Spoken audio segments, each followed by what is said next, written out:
Hello and welcome back to Rosie Sews Modern Vintage. I'm Rosie and it is really lovely to have you here today. I'm really lucky because the sun is shining today and it's so cheery, isn't it, when we get the sun streaming in through the windows. But I apologise if it's affecting the lighting in here. I've had to come up to my bedroom because obviously the family's all around and I couldn't get any peace and quiet downstairs. So I'm up here and hopefully we'll get enough quiet to film a video. The thing that I wanted to talk to you about today is some of the things that I've been making since lockdown and also some of the things that I've got planned. So let's get straight to it.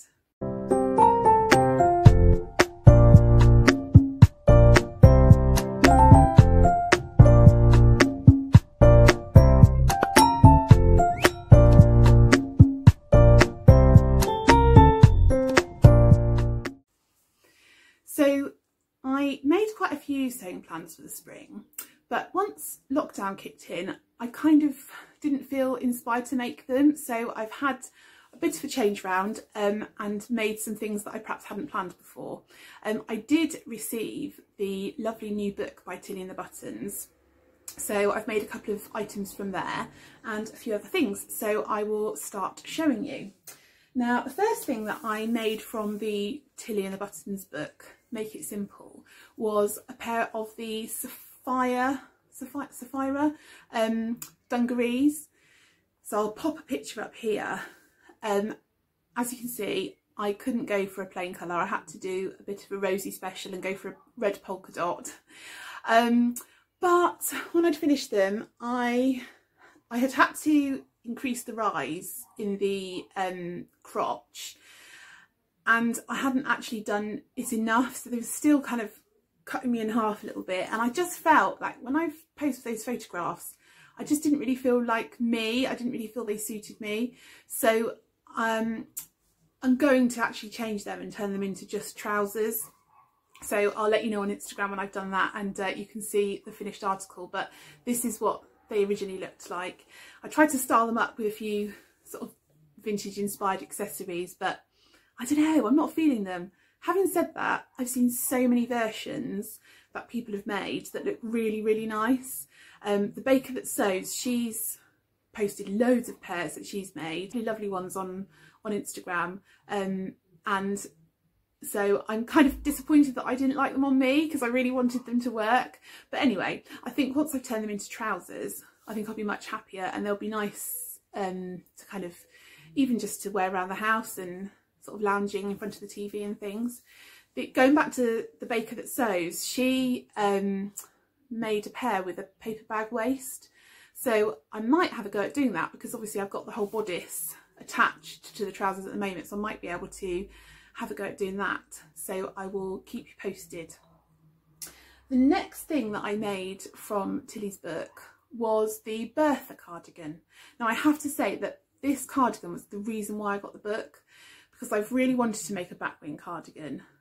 But I wanted to do something that was 50s inspired, and in the 50s Batwing cardigans were all the rage, so I thought this could be a really nice take on a vintage style. I had some fabric that had been gifted to me by Minerva. It's a proper sweater knit and it's just so lovely and soft and cosy, and so this is what the one I made. I mean, it's very difficult to show you on a video, so I'll pop a picture up here of me wearing it. Now, as you can see, I decided to I actually put press studs rather than buttons at the waist, just to try and bring it in a bit and make it a bit more of an elegant silhouette, because that is more how they wore them in the 50s. Although obviously it wouldn't be made of jersey, it would have been knitted. But anyway, so that's my take on it anyway, and I really, really love it. I sized down to the size I would have made if I'd looked at my actual body measurements, and actually I think next time I'll size down again because I like it a little bit more fitted. I think it would work better for me. But having said that, if I wasn't trying to make it fitted, it would be super comfy and cosy and really nice, kind of, I don't know, to have to put on in the evening after a barbecue or something. You're sitting in the garden or in the park or whatever. So it's, you know, it's a lovely cosy knit, but for me, I think I will go slightly smaller next time. I absolutely love it. and I know I'll get lots of wear out of this, especially because it's in my favourite colour, red. The next thing I made was something for the Melange blog. Now, you've probably seen on Instagram that I was chosen to be one of their bloggers. I'm really sorry if you can hear that barking in the background. Somebody's dog's decided now is the time, so sorry about that. Yeah, I was chosen to be one of the Melange bloggers, and so I have to make and blog about 2 or 3 garments a year. And the first fabric that I chose was a really beautiful scarlet red tencel twill. I've never sewn with tencel before, so I didn't know what to expect. But when I received it, it was so beautiful. It had a really lovely kind of drape to it without being too clingy. It just felt so luxurious. And I wanted to make the chemise dress from Gertie, the book Gertie Sews Jiffy Dresses, which is written by a lady called Gertie Hirsch, and she designs vintage inspired patterns that kind of work for a modern wardrobe as well. And the Jiffy dresses are dresses that could be sewn up really easily. They're very simple, but they still give you a really pleasing look. And I had fallen in love with the square neckline chemise dress. I'll put a picture up here, and I thought, that is what I'm going to make with this beautiful red tencel. Now, I tell you what, I got in it was like the project of my nightmares because everything seemed to go wrong. So first of all, I traced out the pattern and traced the wrong size. And I was doing in Gertie's book, she shows you how to hack the original patterns. The original pattern, as you will have seen in the picture earlier, had like came down straight from here, and then it kind of went into almost like a sweetheart neckline. And so I was doing the hack that she explains how to do with the squared neckline. But I managed to get into a pickle with that and ended up with a neckline that kind of had a point like that, went down. And then I got into a mess with the facing and couldn't seem to turn it in the right way. And so I had to change it and do a different version of the facing. It didn't matter, didn't affect the look of the dress. And then when I finally, and then I was ironing on some interfacing onto my facings, and I ironed it on the wrong way and it all stuck to my iron. And of course I can't just pop out to a shop and buy some more, so I had to wait for some more to come in the post. And then finally, when it was all finished, I thought, yes, I've done it, it's all perfect, it's looking really nice. I'll give it one final press so that I can go and take some photos of it. My iron decided to shoot out loads of dirty water. So I've got a great big, I mean, it really is big, like brown splash mark across the sort of side here. I was fuming. But anyway, I took some photographs of it and it all looks fantastic. And now I've just got to put it in the wash and hope that the marks come out. I'm sure they will, but it's just one of those things that I was like, I really don't need this now. So you'll probably have seen that on the Melange Instagram page, but also there's a blog post up now on their website on how I made it and some useful information there. So I'll put a link to that down below. My sort of final thoughts on that dress is just that I adore it, and I think the fabric that Melange supplied for me was absolutely perfect for it, and yeah, just generally really in love with it. And now I've just got to wait for a nice occasion to wear it. It was supposed to be for a wedding that I was going to in a couple of weeks' time, which obviously isn't happening now. So basically I'm just going to save it for when they do eventually get the chance to get married. I feel so sorry for the couple because they've been planning this wedding and I've been helping with the wedding dress and stuff like that, and it's not going to happen now, so it's so sad. But hopefully maybe, you know, after the summer they'll be able to get married and we'll have a really nice day together and I'll get to wear my dress then. What else have I been making? Ah, yes, I also was given a really lovely few patterns from a fairly new and small pattern company called Rosie and Me Patterns. It's a really sweet lady called Esther who designs the patterns, and she does, again, sort of vintage inspired styles, but anybody would enjoy wearing them. They're not just sort of limited to people who like vintage. I'll pop a few of pictures from her selection that she has available at the moment I really love the bag pattern that she has, so I'm going to have to buy that at some stage because that is just delicious and I need to make that. I've never made a bag before, but that one is really calling my name, so I'm definitely going to have to give that a go. So a little while ago, Esther got in contact with me and said that she would like to send me some patterns. So I received 3 patterns. The Brooke dress, which is kind of, I would say it's a 60s style dress. And then 2 sort of 1940s style items. There was the, oh, not written it, but down now. The blouse, anyway, I'll put it down the bottom here, the name of the blouse, and a skirt. And again, I'll put the skirt name down there and pop a picture up. So I'd been wanting to make a blouse out of some really pretty fabric that I bought in Hobbycraft years ago in their sale, which was like a lemon with pansies and violets and poppies on it. It was really, really pretty, and I thought it would be perfect for something sort of 1940s style, because it's that kind of, I feel like it's that kind of inspiration that they took for the fabric. And so when I got this pattern, I thought, yeah, this is going to be just right for it. So I've made it up. Here's a picture of me wearing it. I really love it. It's so pretty and feminine and just, I don't know, I really like the cut of the collar. I've made in the past the Cali shirt, and that's been on my Instagram. I think I've mentioned it here too. And I really like it, but I find a high collar makes me feel quite kind of masculine. I don't feel like it's particularly flattering to me. And so the Rosie and Me pattern blouse, the collar is rounded and it sits flat to the body, and I think it's much more my kind of style. I styled it in this picture with a skirt that I've had for years, which is it was a pattern that came free with Simply Sewing magazine called the Sapphira Dungarees pinafore, and I made this red skirt as a pinafore and then took the bib off in the end, but I felt like that had quite a 1940s style to it, slightly flared, so I put them together and I really like the combination. So on the subject of Rosie and Me, Esther has very kindly donated a gift voucher to use to purchase one of her patterns, and she said that she would love it if I did a giveaway on my channel.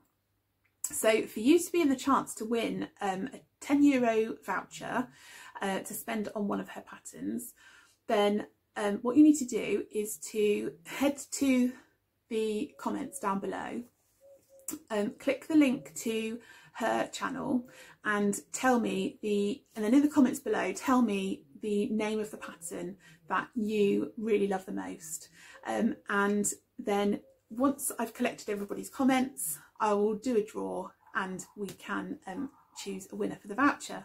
Now you will also need to follow Rosie and Me on Instagram and also be following me on Instagram, so I will be checking all of those 3 things, but please do play along and join in, and even tell your friends, tag people if you wish, and we will have lots of fun choosing who is going to win that voucher. So the final item that I've made in lockdown, I mean, I can't believe it really, that's 5 things. I've been quite productive really, I can't believe it. The final thing that I made was another Blitz dress. Now I've talked about my previous Blitz dress that I made. It's a pattern by So La Di Da, which they sent to me as a gift, which is really generous, and I made it from a red stripe seersucker, and I really fancied making another one in a dark colour, so I had some gifted fabric from Minerva and I thought this would be really nice to make another one. So it's a navy blue double gauze. I'll pop a picture up of it here. Now I did do a slightly different thing here because I rounded the collar rather than having it as points, and I think, oh, and the other thing I did is that because it was double gauze, I decided not to line the bodice. So the bodice does have a lining normally, but I didn't worry about that because it wasn't see-through at all, and it's super comfy. I love it. It's a really nice dress to put on when you're feeling a bit hot, you know, if it's a hot day, and you don't, it's the kind of day I think probably you just want to be wearing shorts and t-shirt, but this just makes you feel a little bit more glam but still feel cool and comfortable at the same time. As I say, I've made this pattern twice now and I think I'm going to be making it more because I really, really love it. So that is everything that I have made. I also wanted to tell you about some of the things that I've got planned. So let's do that now. So I wanted to sort of give a bit of thought to what I wanted to make for the summer, because I have got a lot of clothes. So I don't want to be making things just for the sake of it, because I feel like that's a waste of resources, a waste of time and a waste of money. So I don't want to be making stuff that I'm never going to use. So I've really thought it through, and I decided that there were just a few key pieces that I'd really like in my wardrobe. Now, one of them is a dress that I had seen. Originally, I'd seen a picture of Audrey Hepburn in the 50s wearing. I'll pop a picture up now. And so I've been searching for a similar pattern. Just looked like a really nice, comfortable dress that again was, you know, easy to wear, but at the same time you can sort of feel a little bit more classy in it. And I found the Sew Over It Marguerite pattern, which looked really similar. So I bought that as a PDF, printed it out as quickly as I could, and I would like to make it eventually in like a plain colour. I'm fancying a mustard yellow, but I'm not sure whether, being plus size, that might not be flattering, so I might go for like a navy blue or a red or something like that. Well, I also really fancy gingham, red gingham. Anyway, we'll see. But I have this beautiful cotton lawn, which was another gifted piece from Minerva. I absolutely love this. It's so pretty. Those poppies. And look, there's anemones on there. Primroses. Just so nice. Tulips, I think, there. So I have started making that. I've cut it out and I'm halfway through making it. So I'm really excited to see how that turns out. And then if that looks good, then I will make another one in one of those fabrics that I mentioned before. So I'm excited about that. I really love the fabric. Sorry, I really love the shape of the dress. And I have to say thank you to a lovely girl called Ella that I follow on Instagram, who is hugely into Audrey Hepburn. She even looks like her.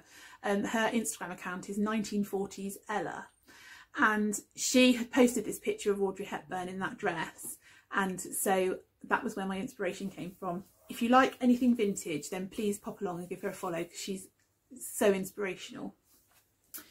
So the next thing that I was thinking about was that I fancied kind of a nice red, elegant but simple blouse, and then I don't know if you remember the all season skirt that I made back in the autumn in like a mustard yellow cord. And I decided that I'd really like one for the summer. And I've had this fabric in my stash for years and years. It's a red stripe, kind of twill.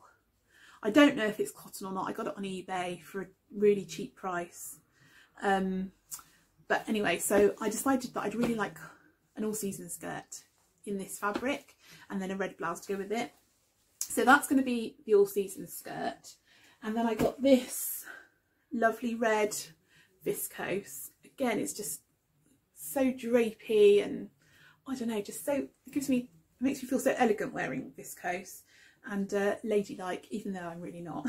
So I'd like to make a blouse in that. I'm thinking that I might make another Rosie and Me blouse, like the yellow one, but watch this space because I haven't quite decided yet. I've also thought that I quite like the Peter Pan collared blouse from, there's a pattern that was free on the Sewing magazine a few years ago. I'll pop a picture up of it. That one could be nice as well, so I've still got to have a think about that and decide. And I'd also like to make the Cressida jumpsuit from Sew Me Something. I made a floral one a couple of years ago now, I think, and I'd really like to make a navy one, maybe in like a linen cotton mix. So that is going to be something for the summer, I think, that I'd really like to make. I haven't got the fabric yet, so again, watch this space and I'll keep posted when I bought something. I think that's everything to tell you. I've been looking at my list down here and I think I've ticked everything off. Thank you so much for coming back to my channel and bearing with me while I waffle along. I've got to get back into the habit of how to vlog. But it's been really nice having you with me. Thank you so much for watching. If you'd like to get notifications when I post another video, which will be soon, I promise, because I'm actually filming a few today, then please tick the notification bell as well as subscribing, and please give me a big thumbs up as well if you enjoyed the video. Take care everybody, lots of love, bye.